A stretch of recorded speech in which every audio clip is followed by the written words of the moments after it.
Coming to you alive through the power of the interwebs. Inside the Green Room studio from the flagship source of the Earth Mix Garden Products Network, it's the At Home Show with Josh Cary and David Bates, bringing you all the wisdom and wit you'll ever need to tackle your garden and your projects. Now broadcasting alive from Bates Nursery and Garden Center at 3810 Whites Creek Pike, just 1 mile north of exit 19 off Briley Parkway, or 0.9 miles as the Josh drives. Here's Josh Cary and David Bates. Oh yeah, everybody knows what that music means. It's now time to climb a tree, don your loincloth, and survey the backyard, because you've got to find a project. You've got to lay it in the unmarked grave of history. Welcome in, everybody. It's your Saturday morning tradition. It's the At Home Show, coming to you alive from the Green Room Studios here at Bates Nursery and Garden Center, just like we do every Saturday morning. So join us, 615-499-6690, with your questions, comments.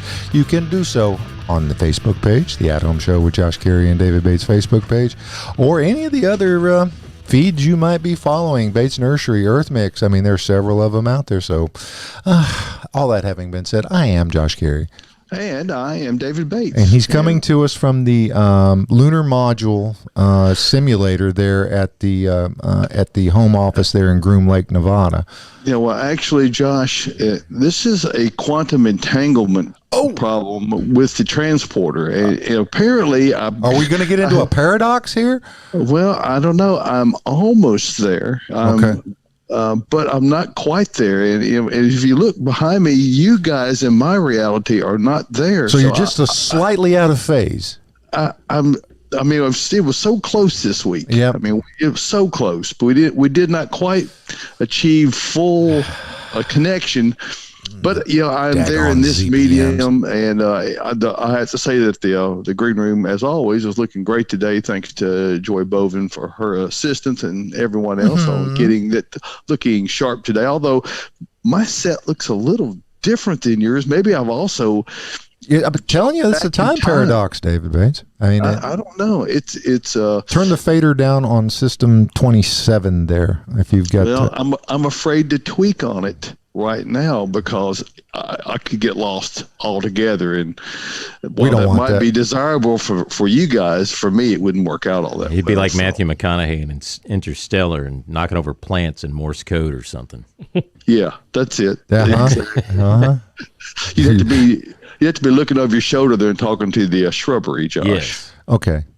But even if we were going to talk to the shrubbery today, it's going to be a great day to do it, David Bates. It actually is going to be a great day, and I will talk about that right now. And, of course, today is Saturday, and a very chilly start this morning. Brisk. And we're looking at 23 degrees currently, but it's going to be a beautiful sunny day. Really nice conditions as we go through the day today. And even in high of 48, by the way, tomorrow the clouds will begin rolling in, and there goes my screen for just a second, but the clouds will roll in. And by evening, there will be a chance of not just showers, but as it says, it's going to be pretty substantial rainfall from Sunday night over into Monday morning. And although very mild temperature, 67 for the high on Monday, 62 Tuesday, we do get return to some mostly sunny conditions. As we get into Wednesday in the evening, again, we're going to have a chance of showers, but it looks like they'll be out of the way by early on Thursday. The temperatures do cool back down a bit to a more seasonable temperatures, highs only in the lower to mid 40s on both Thursday and Friday. And on Saturday, next week, warms back up to the mid 50s again. Again, currently it's 23 degrees, but temperatures are already beginning to make that move on this chilly morning. That's right. All righty, folks. I see Susie down there in Smyrna watching the show this morning already. But, folks, you can participate in this. We haven't had a tremendous amount of calls to Michael's secret bat phone here. I'm looking at it right now. You are? It's a little lean. Little lean. So 615-499-6690. That right there, as you see on the screen. Uh-huh. And we'll be talking about what you want to talk about. Yeah. Or if you don't, we'll talk about what we want to talk about. Sure will. You never know where that's going to go. That's true. Now, we may talk, if you go to the At Home Show with Josh Cary and David Bates Facebook page, our personal favorite Bernie meme is up as the up there now. Bernie is sitting in David's normal spot. So it was really gratifying to see him make a guest appearance on the set. He apparently had the time to do that. So he's been everywhere. So what he has been, and the guy has a style all his own. That's for sure. So anyway, but Josh put together a little meme of Bernie sitting on the set here virtually.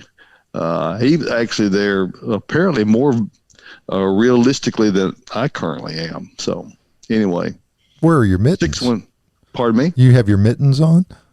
I do not. Matter of fact, I have on short sleeves. Must be nice there in Groom Lake.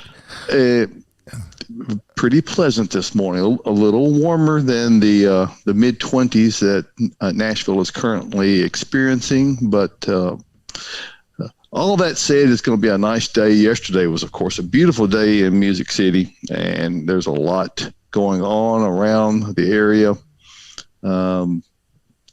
It's that time of year when we're all, the big talk is you hear from everybody, at least, people who are in my age group, is, about, timing of getting COVID injections and that kind of thing. So, hopefully if you're out there making plans to doing that, might be interesting to hear if anyone has some experience to share on that, on how they have been able to get out there and get that achieved. We got quite a lot to go. We're just kind of getting started on that. I have heard, though, that one method that people have, on occasion, I've had some success with, is showing up at the end of the day. And if they, by chance, have 2 or 3 doses left, some people have gotten, they don't want to throw it away. They don't want to leave not the ones that have been left out on the counter or anything like that either. No, you want the good stuff.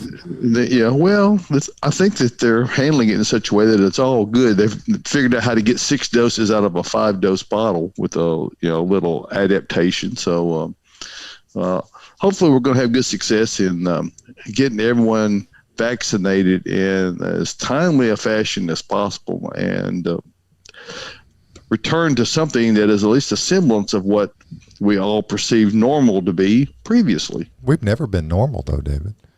No one's ever accused you and I of being normal. No, that is true, Josh. It didn't get better when I came along. No, we went in a different direction there. Took it a little side tangent. That would be a tangent when Michael joined the show, right? Was that a tangent, or would that have been I don't know if it's a sign. A sign. Or not. It was cosign, perhaps. Perhaps. So he's co-signing your BS, is what I hear. I'm doing what? We're just making puns on mathematical terms. So anyway, 615-499-6690. One way to get in touch with us, of course, you can go out to our Facebook page and send us a message right there and find out about what all we've got going on and what's maybe going on in your yard. It's, we've had a really great break in the weather here the latter part of the week, and I know a lot of people are really chomping at the bit to get out and dig in the dirt and do some things around the yard. So there are certainly some activities that people need to be cognizant of, that they could be getting into and really taking advantage of the time that we've got. One of those things is spraying with dormant oil.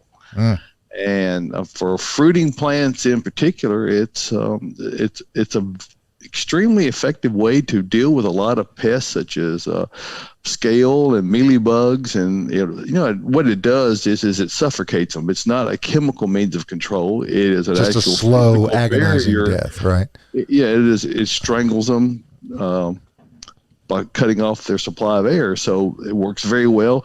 But as the name might tip off to you, it needs to be done while the plants are dormant. So we've got really great conditions for such today. So if you're thinking of doing something really constructive, the application of dormant oil, and not just to fruiting plants, it applies to whatever else you may be having some issues on.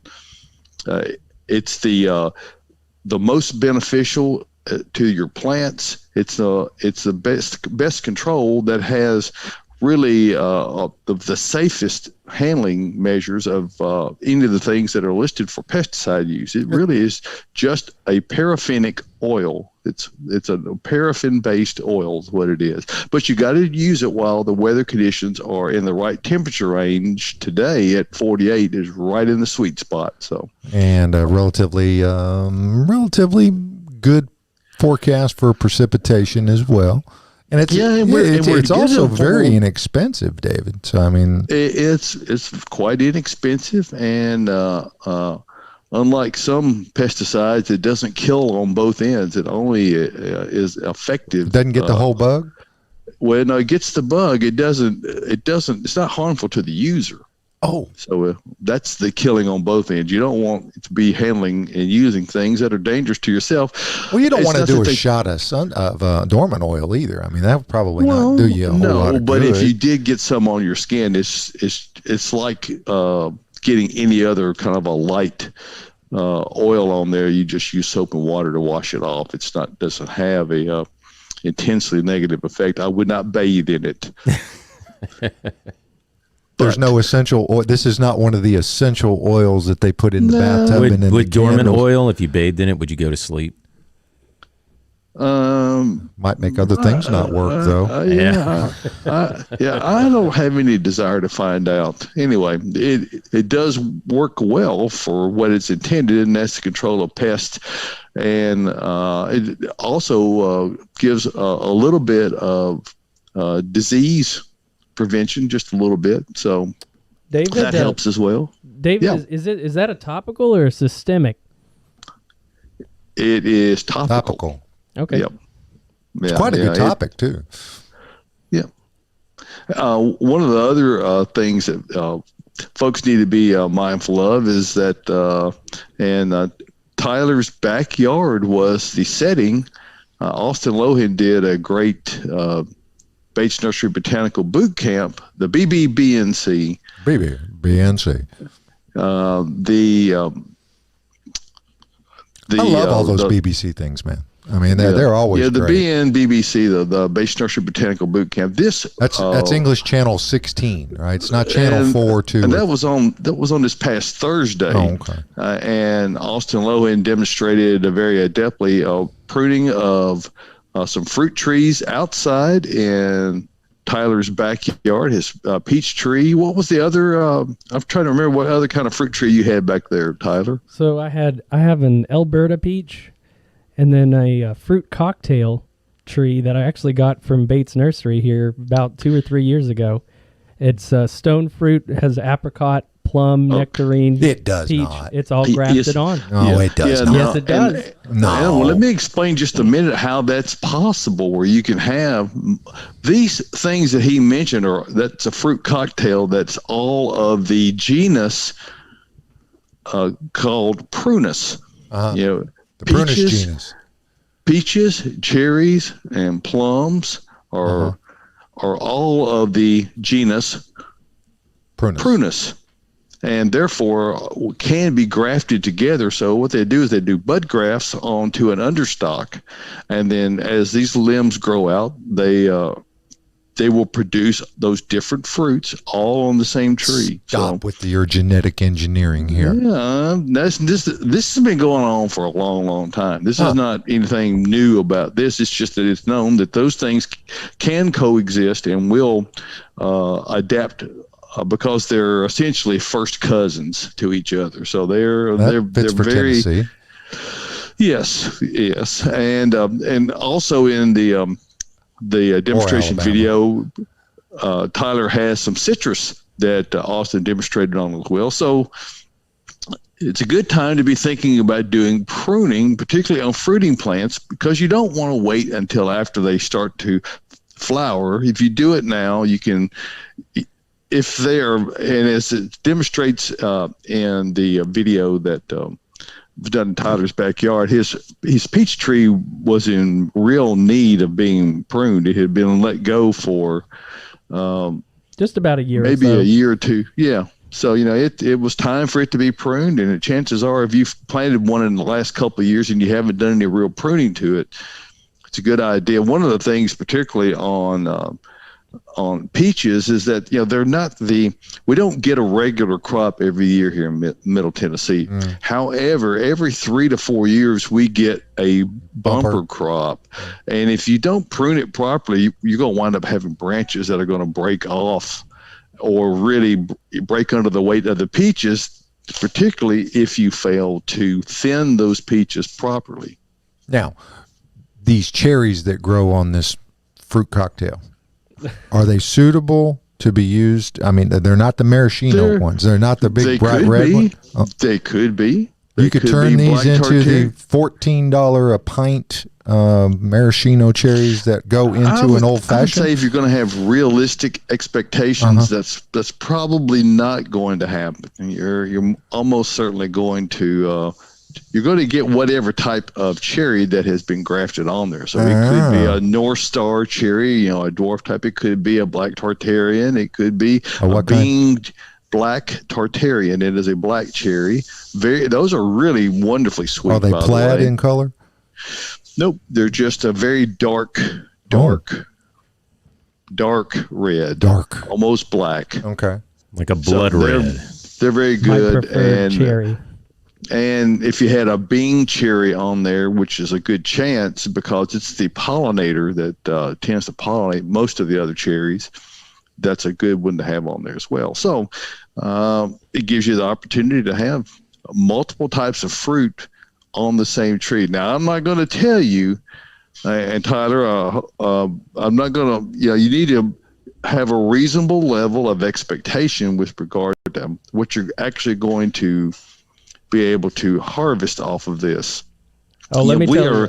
We're probably in the most difficult area in the country as far as, well, certainly one of them, with respect to fruit production. It's just our weather conditions really tend to work against us and not with us. So. I have been eyewitness to that. This past year, though, I did get about 5 really good, tasty, good-sized peaches from the tree.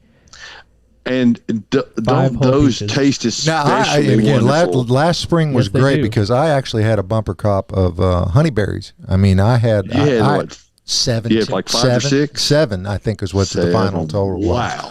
Wow. Well, and I also had a great crop. And if you really want to get a high amount of fruit production, figs are one of the ways to go, along with blueberries. And those are 2 of the easiest fruiting crops to grow. Yeah, if the birds and the squirrels don't. You got to be prepared to do some netting on them, on both of those. The blue jays just wore out my figs this year. They got as many as I did. Anytime our blueberry bush ended up with a bunch of blueberries, the birds always got to it before I could. Well, and that's why you need to be prepared to do netting on those to be able to try to keep the birds out. It's a pretty tall order. That's exactly what I did with my blueberries. I have a strawberry bed that's underneath, and the blueberries are higher up.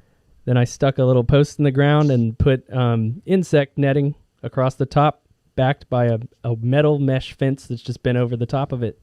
It worked pretty well. Awesome. Now, Joyce has made a comment here, and I think she's talking about pruning. But Joyce, if you want to clarify your comment, she wants to know, would it help roses? In both cases of what we've been discussing, both of the pruning and of the application of dormant oil in particular would be great for that. Those are both important things to keep in mind. Roses are one of those kinds of plants. To be sure, shrub roses are far less susceptible to it. So there's that little sub note. But pruning right now, particularly if you're pruning shrub roses, you need to prune them and prune them severely, because a month from now, depending on what the weather does, you can already begin to see new leaves emerge from those, and you want to get ahead of the curve and let them start anew. Now, if you're talking, was the question about shrub roses in particular, or was it just say roses? Well, it just says, would it help roses? And there's no context, but I believe she's probably talking about the pruning. That's what we're talking. Well, and the pruning, of course, is different on a hybrid tea rose than it is on a shrub rose. And she likely is not talking about hybrid tea roses. Those are the roses that are grown by really serious rosarians who are. You got to watch them. That's a secret society too. Yeah, I don't think it's that secret. But anyway, they are. They're into world domination there. Yeah, I think you may be confusing them with another group, but anyway, no, the Rosarians, they're peaceful folks. They like to get their That's what roses in bloom, right? But they understand that it takes a lot of work to get hybrid tea roses, to get them looking good and to keep them looking good. And that's another case where that we're in that spot of the country where the heat and humidity really works against us. Therefore, most people who do roses tend to go with shrub type roses, simply because they're much easier to grow. They're much less susceptible to and less prone to disease problems. Except for that one. Well, and you got to put the disclaimer that's a out. Virus. Okay. Yeah, and all roses are susceptible to rosette. All roses are. I mean, that's just it's a virus that has been around at least since the 40s. That's the 1940s, by the way. So it's been around for quite a long time. Probably those rosarians that came up with it. Back years ago when we used to grow. When we used to grow a lot of our own roses, most of them we buy in now simply because that. I would say going back into the 70s is the time frame I'm actually speaking of. Shrub roses had not been developed sufficiently enough where that there was a lot of visual appeal. They used to just look really scuzzy, like an old. And they would bloom one time and that was it. So you had a few good climbers. You had a few decent shrub roses, but mostly it was hybrid teas. And so we used to see that growing them in a greenhouse together, we would occasionally see rosette emerge on something, and we'd be very careful to keep that pruned out or to remove the plant altogether, because it's problematic and it can be spread. Typically, it's an STD, man. Well, what you can do to help fight that is what we were talking about. Dormant oil is one of those things that if you had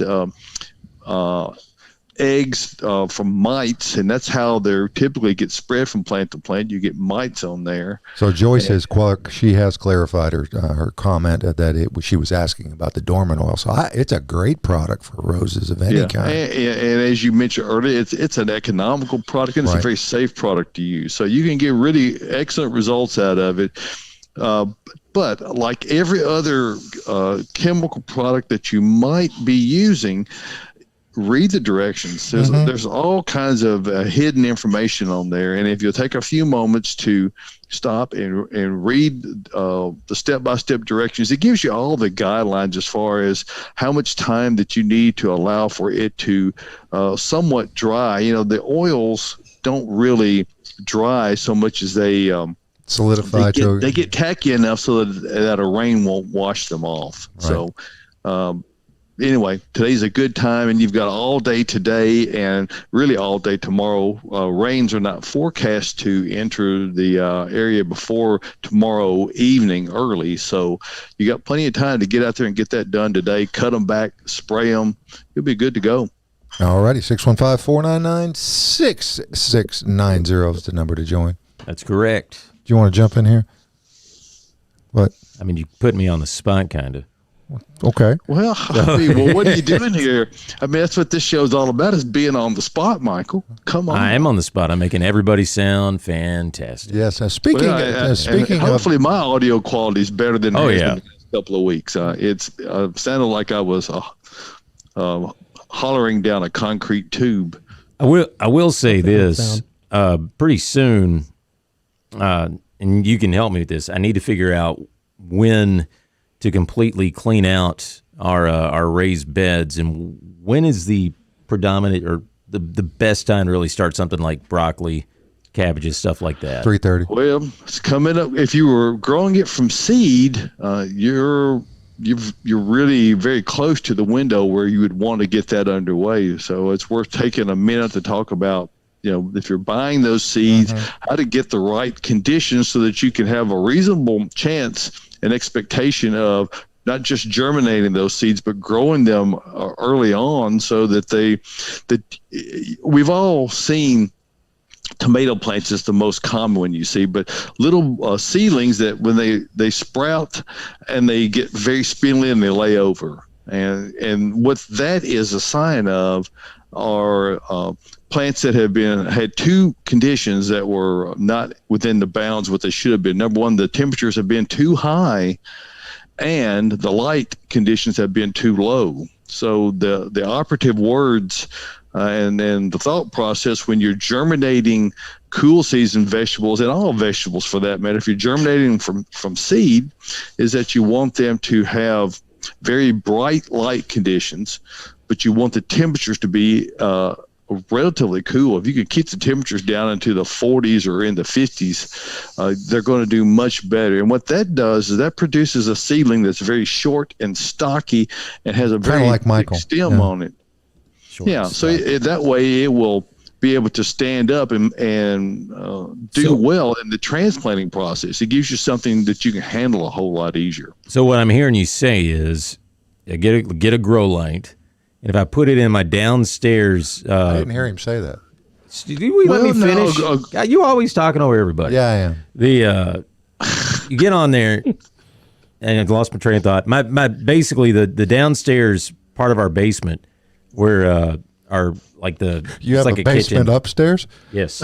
Well, no, it's like we have the den, which is like heated and cooled by our normal stuff, but we have it's almost like a cooler area. A cooler area, and it stays about 55, 50. No, that's perfect. That's perfect. And the great thing about using LED lights for grow lights, which is really that is the best choice. And, just like if you look straight up, Michael, those that we've got there in the studio, you see those that have the spotlight on them, you can use those in relatively close proximity and still get a lot of light output without warming the air temperature. So you can, LEDs have really been a boon to indoor growing of plants. So whether you're growing tropicals and you just want to keep something nice and green to help purify the air in the home, or if you're like yourself contemplating doing the starting of seedlings,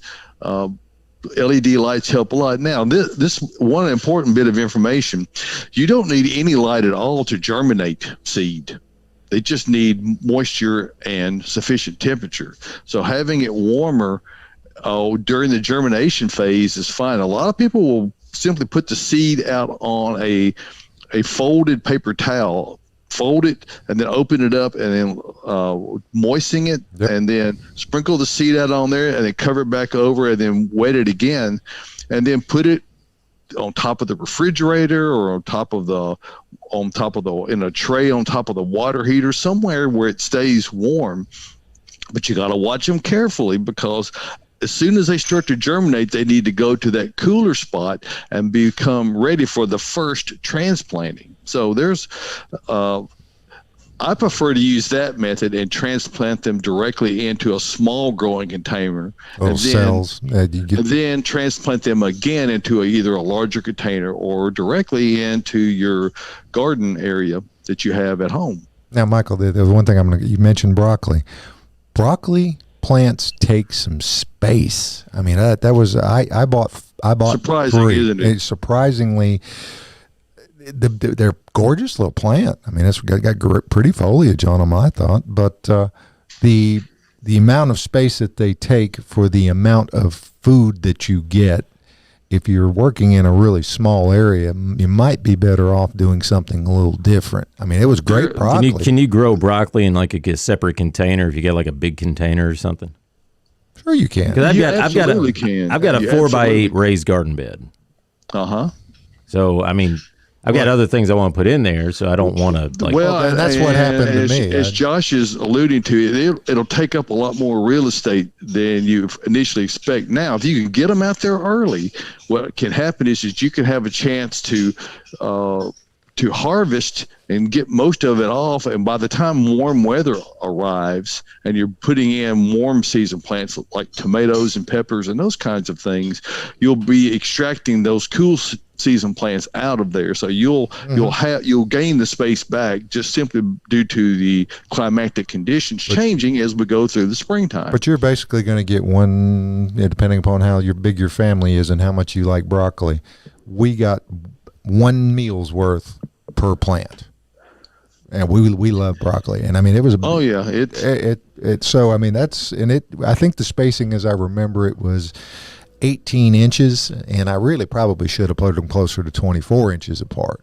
They do get quite large. And you were talking about getting ready to plant in this area, Michael. What you can do, cleaning out all of the dead vegetation that is remaining for the previous year is a good thing to do. But we'll take a moment and talk about what you need to do to work on that soil for the upcoming growing season. That's, of course, using Earth Mix Garden products and specifically using Supernatural organic compost. And what Supernatural does is it gives you the best of all the things that you need to have to grow your vegetable plants organically, and doing so in a sustainable fashion. You know, we take a lot of pains to make sure that all of the Earth Mix Garden products produce really tremendous results, but do so using organics.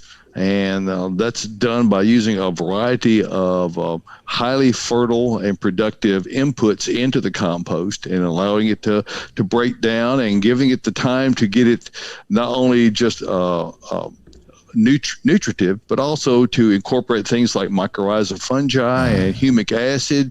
Also, there are things to done to make sure the pH is correct, adding sulfur to it so all these things are done in such a way that you're going to get the very best growing results. And if you only have a small area like you've got, you can buy a couple of bags. If someone has a larger garden area, it's also available in bulk. And the great thing about Earth Mix Garden products is that they're available all over Middle Tennessee, Kentucky. And if you go over to the Earth Mix website, that's earthmix.net.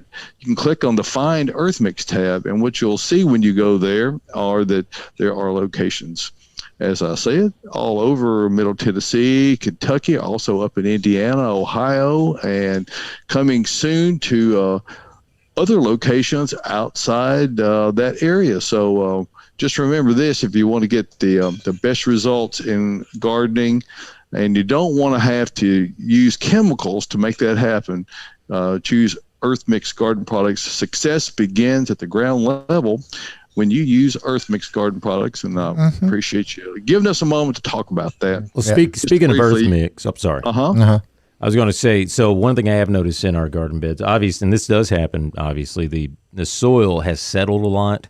So we've got a lot of space. So when you're refilling that, how much more do you need to get? Well, let's talk about what you're seeing, the phenomenon. And when you use products that are high in organic content, let's talk about just regular topsoil.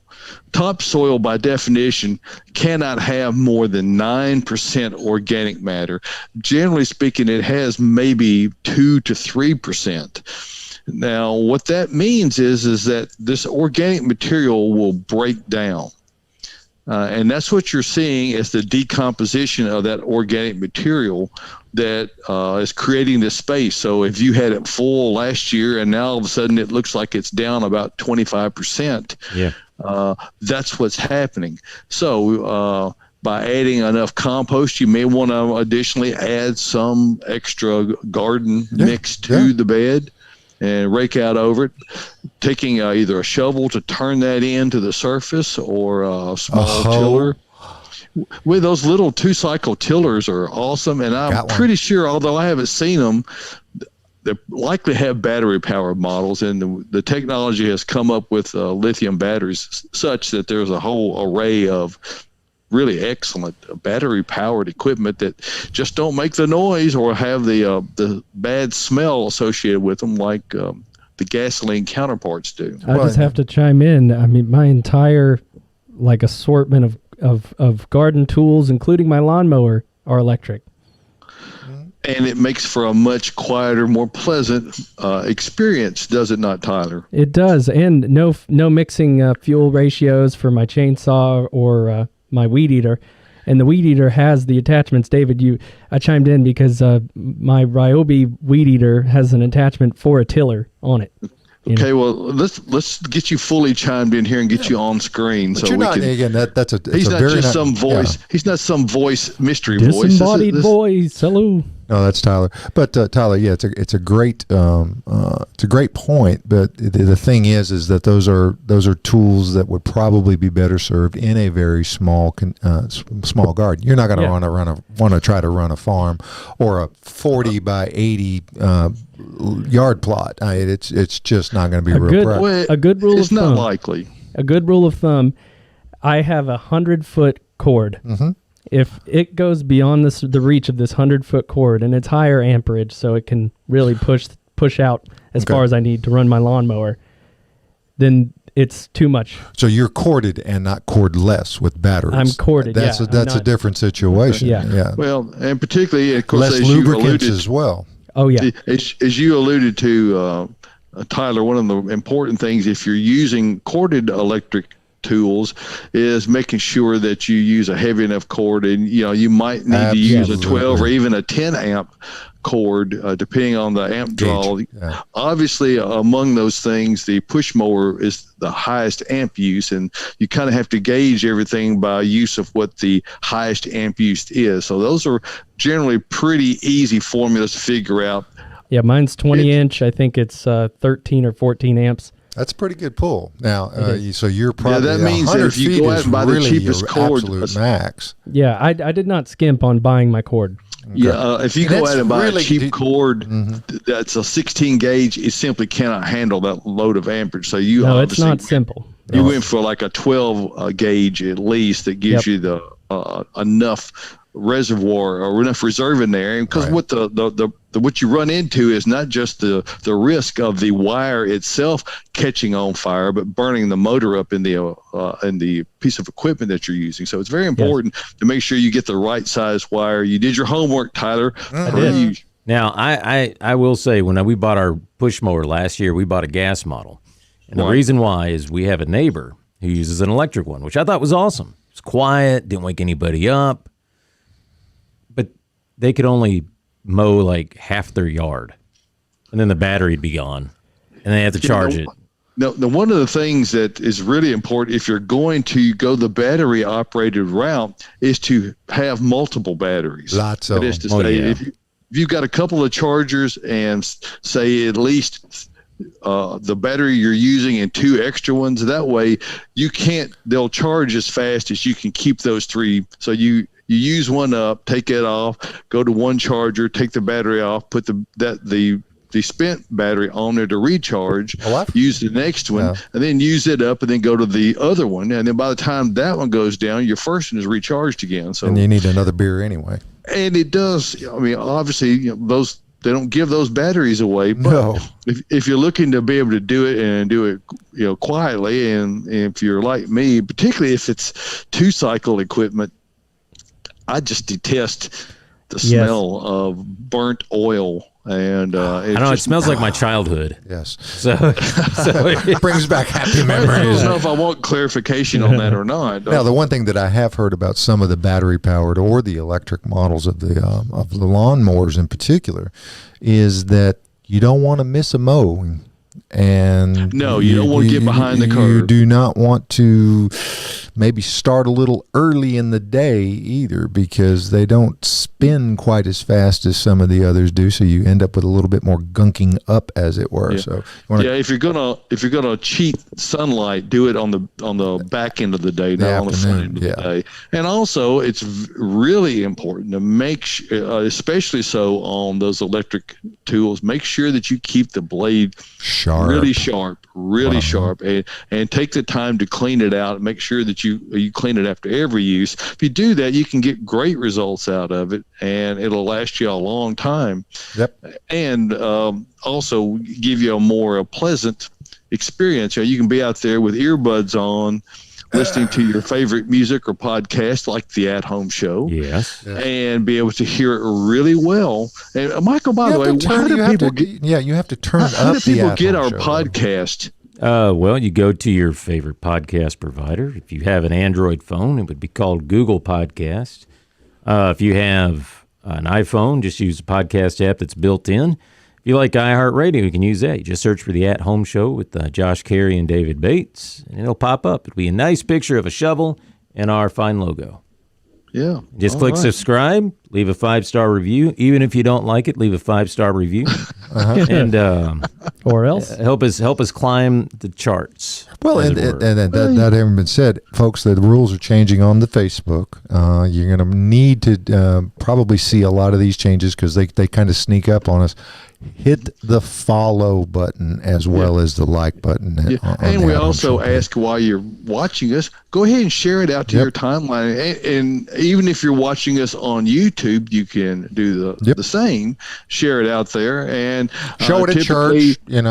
Typically, after we go off the air, I will share it out to my LinkedIn page. So we got a number of folks who catch it there, and we also have it on the Bates Nursery Twitter pages. So there's a lot of ways for you to pick up the show and to watch it at your convenience, and we really appreciate you taking the time to do that. Yep. And John Baker, I think we answered your question about is it too early to start seeds for summer veggies? No, I don't. For summer veggies, probably. I would say yes. It's still too early for the early cool spring season. For the cool season, I think you're pretty much right on schedule. Yep, and you'll be able to put the radishes and the onions in before too long anyway, right, David? Yep. I mean, I think we got another 4 weeks. You can probably put those right straight in the ground. You don't have to start. You absolutely can. That really holds true with any of them. It's just that your timing becomes a bit more critical when you're direct sowing into the ground. So you really need to be right on top of the premium and optimal curve. If you can know that, because weather conditions are subject to change without notice, and that's another one of the things that makes does that. Yeah, well, we have a number of challenges with respect to gardening in Middle Tennessee, so that's just the way that is. All right, 615-499-6690. We got a couple of shout outs today, in particular to one of the oldest at-homies around. He's been with us on the show through the years. I would think almost to the very beginning would be our great friend, Doug Markham's best pal, Chris Marvin Nishin. Has had a birthday today, I think. How old's Marvin? He's got to be at least 73, 74 now. Or at least in his upper 30s. I don't know. He's somewhere between 30 and 70. That we can confirm. But I don't know which birthday it is, but anyway, happy birthday, Chris! And he, by the way, going to join us sometime next month. And we did have a little text message exchange yesterday. He's currently up at Reelfoot Lake, and he doesn't have the bandwidth to be able to join us currently. His bandwidth has always been a little narrow. Well, his bandwidth has been spotty with regards to keeping up with his billfold, and that's an inside joke there. So is he going to be like live in studio? Is he going to zoom in? I think he's going to zoom in. Yeah. He can zoom from anywhere, but he's probably except Reelfoot Lake. Well, he's probably up there killing Daffy today. So I mean, that's probably what's happening up there on Reelfoot Lake, because he's quite the guide. He's a fishing and hunting guide, and I mean, this guy takes. Hey guys, he goes. Pardon places. me for just a second. I've got to go step away for a second, so I just want to let you know I'm going to mute here, and I'll be right back in just a moment. Okay. Hope everything comes out all right. But now Chris is an old friend, and many moons ago at a certain radio station that has a bunch of clouds around it. Chris was guest hosting Outdoors with Doug Markham, who was and for those of you who remember Doug, it was a great outdoor program, fishing and hunting and stuff like that. The Outdoors with Doug Markham show came on immediately before the At Home show with Josh Cary and David Bates, and Mr. Nishin forgot his wallet in the studio. Yes. Oh no! And we had quite a memorable program. There were a lot of prizes given away that day because he had one of those black American Express cards. Oh, okay, and we just had quite a bit of fun. So, and for those who don't know, Marvin was also the Tennessee Outdoorsman of the Year last year. Oh, absolutely, and he does hunt and guide all over the planet. So, and if you need an elk guy, he's the guy to call, from what I hear. I keep saying, man, I wish I could go fishing with him, and then I look at my wallet, and I'm like, that's not going to happen. Nice. But he's worth every bit of what is going on, and then also in sometime within the next few weeks, through as things go along, we've had some guests that we're inviting that will be coming in from the lumber side of things. We have guests that will be coming in from the window side of things, and I'm talking about people that are manufacturing type of people. You got any kind of a schedule on that yet, Josh? Nah, we don't need a schedule. Just play it by ear. Saturday morning sometime, So we will need to schedule. We'll need to have some kind of a schedule, because it's entirely possible there will be other professionals conflicts. From my side. Well, it's all, we can work with all of it. We just need to have a little advance notice. Well, and folks, that brings me to another question for you, as the viewers and listeners to the At Home show. Who would you like to see, whether it be an industry professional or individuals, who would you like to see on the At Home program? Because we'll reach out to anybody, and see what we can get done for you. That we have proven over the years, Josh. We will reach out to anybody. It was only when the touching came into it that we got into trouble. The reaching out was fine. The touching someone was where we got into that trouble that one time. I don't remember that. You don't remember that at all? Okay. I don't. No, but there's been a lot of years that we've been doing this together, so it's possible that I have chosen to forget that. I don't block know. That memory out. It was. Also, I was talking about before we came on the air about us opening up a Zoom caller line where people can. So we're going to work on getting that out there this week.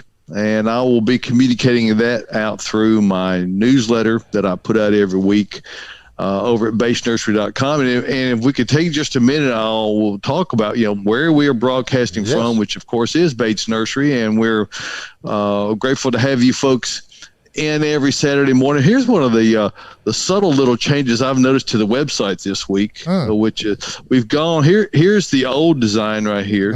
See that?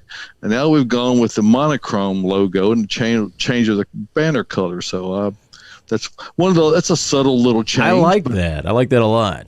I spent a little time getting that logo looking all right enough.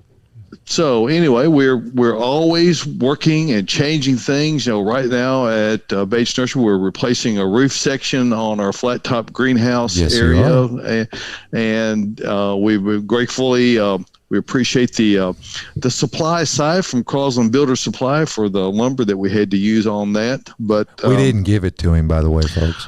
No, we did pay for it. Yes. But we appreciate that too, David.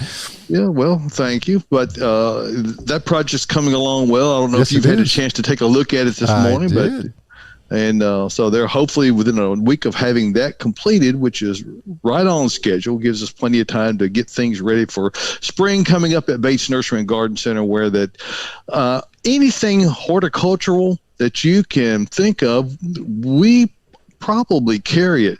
If we don't carry exactly the cultivar you're looking for, there's a good chance that we carry something really similar or something you just didn't have any idea even existed. And what we do is that we really pride ourselves on information here at Bates Nursery.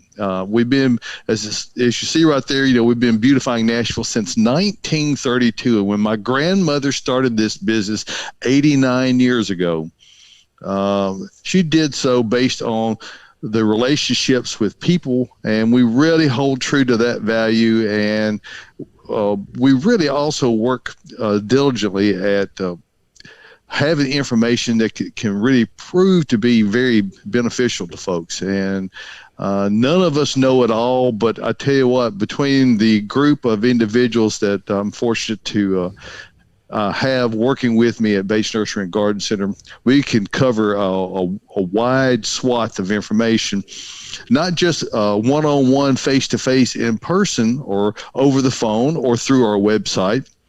You heard us talk earlier about a couple of things. Number one is the newsletter I put out every week. And so the information that we've got going on, I tend to put that out through there. I also share some insights I have on whatever I happen to be thinking about. And of course, this is something that you can subscribe to. We do not share your information with anyone. And at such time that you want to unsubscribe, well, you can do so. And we appreciate you being on for whatever period of time we have. And shockingly to me, the level of readership that we have on that. We're over 21,000 subscribers, and I'm very humbled and appreciative of that. Our next thing that and this is where Tyler really comes in, is the Bates Nursery Botanical Boot Camp. And he is our video productions director of all things having to do with Bates Nursery Botanical Boot Camp, and including our Saturday morning program here. You can not only see the upcoming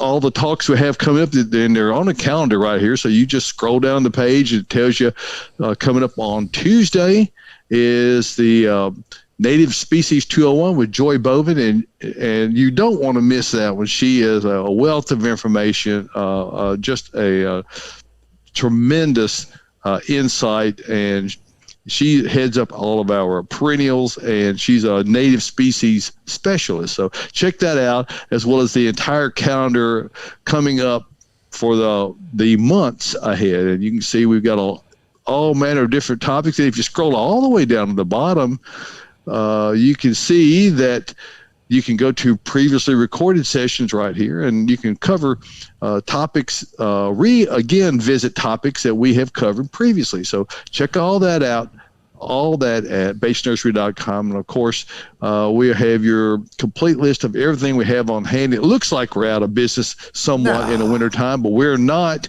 And we're really strong on house plants this time of year. So we know that you're probably looking at all the variety of things. Check out our website, or better yet, come out and see us today. We're open from 10 until 2 p.m. on Saturday, and 9 until 4 o'clock Monday through Friday. So something I noticed on the way in, David, is it looks like there are 7 or 8 or 10 new pallets of what appears to be crockery and pots. My goodness, I can't wait to see what's... It's quite a bit more than that. I mean, Tyler, is it not true? I mean, that has never stopped coming in all winter, has it? No, definitely not. So we got 17 pallets. 17 new pallets. Just yesterday. Okay. We got 30 pallets about a week or two ago, and then we've just been getting sporadic. We got another shipment in. We just So many. Okay, if they ain't got it, you don't need it, folks. Is what I'm getting to here. I bet I'd love to see them out there. I may have to stroll through and see what's new out there. It's gorgeous. Because that's one of the things important for houseplants. To me, that is just as important as the plant itself, is what you put it in and what it's going to, where the decorations are. So, and they've got one of the things that we've really worked at this past year is that we recognize that that's an area where people are always looking for more things to choose from. So we have developed more warehouse space to be able to store a greater amount of reserve stock on all of our various decorative container items. So I think those of you who come out, you'll be very pleased to see as we come through the winter and begin into spring that we're going to have a selection that is really second to none. Absolutely. Not to mention, as you come out and shop today, we have expanded the back area of our tropical houseplant greenhouse where there was a fence. We've taken it back a little bit, expanded the terracotta area. It's more shoppable. You got the Chinese soldiers out there? I don't think we have them in yet. Okay. If not, we haven't unpacked them. Okay, because the terracottas are great, but it's a place to come and see, folks. You got to, and there's something new all the time. That's what's amazing about it. So.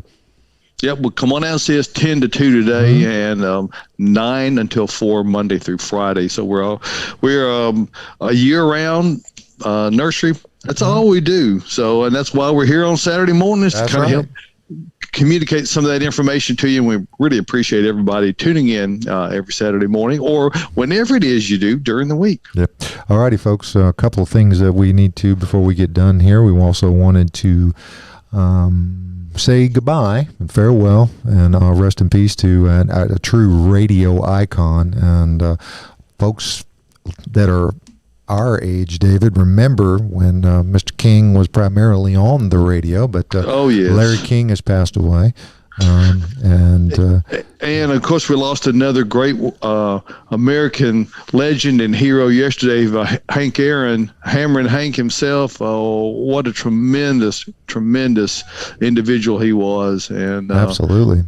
So, it's that's part of this thing we call life, is that it's not infinite. Nobody escapes it. I mean, nope, not alive. And we will not be the exception. We just hope that it's not today. One of the things that I really would have enjoyed for Hank to have experienced. Folks, again, with a little bit of experience, remember when TBS, what was called the Superstation, or Channel 7, I remember that. Had Hank Aaron played his career during the era when the Atlanta Braves were playing all over the United States, when how big and a bigger icon he would have possibly have been, because it was a big hairy deal. And I think it was a Tuesday night when 7:15 got hit, and they were stopping radio TV programming following Hank Aaron's chase for 7:15. Which, for those who don't know, he was breaking Babe Ruth's home run record. Everybody knows that. I'm not going to assume and that, but I mean, I think it really wound was up with 7:55. He ultimately wound up with 7:55. Is that not correct? Right. Yeah. Last 2 years of his career were with the Milwaukee Brewers. And that record stood until it was like 2007, 2006 when Barry Bonds. There are those who say the record still stands. Well, yeah, I know. I'm one of them, but I mean, technically, the record books. It was an enhanced thing. I think that's pretty well known. He can deny it all he wants, but I mean, the head size doesn't lie. Head size doesn't lie. But one other thing, the divisional round of the NFL football playoffs will be happening tomorrow, so we need time for predictions, gentlemen. Chiefs or the Pack? Because I know which way Bill Hayes is going. Chiefs or the Pack? No, I'm sorry. Buccaneers or the Packers? Oh, the Bucks. Think so? Why are you gonna? Tom Brady's gonna pull this out. Bill Hayes says, "Go Pack, go." Of course he does. I'm gonna say, given that they're playing in Green Bay, it's gonna be tough to beat the Packers up there. They're a pretty good football team. I would looking for a really good game there. That it really should be, but I think the Packers will have enough to pull it out. I think the other game may be even more interesting: the Chiefs and the Buffalo Bills, because don't really know exactly what the quarterback situation. I think he cleared the future Hall of Famer, or current Hall of Famer. You could just go ahead and put him in if you wanted to. Patrick Mahomes has been cleared for the concussion protocol, but he got a toe thing, man. So I mean, he's not going to have all the wheels going on. What was your What was your prediction for the Bucks and the Packs? My prediction for the Bucks and the Packs is I think the Bucks are going to take That's what I thought too. Okay. I think the Bucks are going to take it. I will say that the Chiefs will win also. Vince McMahon wants him to play in Tampa Bay, be the first place that has ever had the home team host the NFL. I don't have an issue with them winning. I just think that the Packers are more likely to get there. So okay. More will be revealed. Hey, one other thing I want to mention Bills or Chiefs? Bills or Chiefs? On the football realm is if you didn't see, there's a great spot. You can probably search that online of on 60 Minutes about former Chiefs quarterback and Washington quarterback, and his name is now escaping me, who shattered his leg. Alex Smith? Alex Smith, yes. It's a great piece that they did on him. I mean, he had a compound spiral fracture from his ankle to his knee. Ooh. And he's playing on the chicken bone is what he's doing. It's amazing the reconstructive they did. He almost passed away. So he almost did. They almost lost the leg, and the fact that he came back and played this year, although he played pretty well too. Played pretty well. So anyway, if he never plays another down, he gets to play with his kids, and that's the most important thing. So that's a really inspirational piece. If you get a chance to watch that, it was well done, and kudos to Alex Smith, a pretty remarkable guy. David, so who do you got? You got the Chiefs or the Bills? I got the Chiefs. Red team all the way, man. I'm going to pick the Bills. Yeah, they could happen. I tell you, the Bills are a really great football team, and if Mahomes is not at 100%, they could well do it. So. Yeah, but the folding card table industry is going to take a hit if the Buffalo Bills win. I mean, it's going to be something. But we'll know next Saturday morning when you guys join us again for the at-home program. Now, that will be up. That's the first Saturday in February, David Bates. Not next week. It's not. No. You sure? It's the last 2 weeks. Saturday. 30? It's the last Saturday in January. Oh, last Saturday in January. Oh, the last Saturday. Close enough. Well, it's close enough. All right. But, folks, anyway, from at 0800 Central Standard Time, we will be here live from the Green Room Studios at Bates Nursery and Garden Center for the entire at-home show crew. My name is Josh Cary, and we thank you for being here, and we'll see you next Saturday morning. See ya.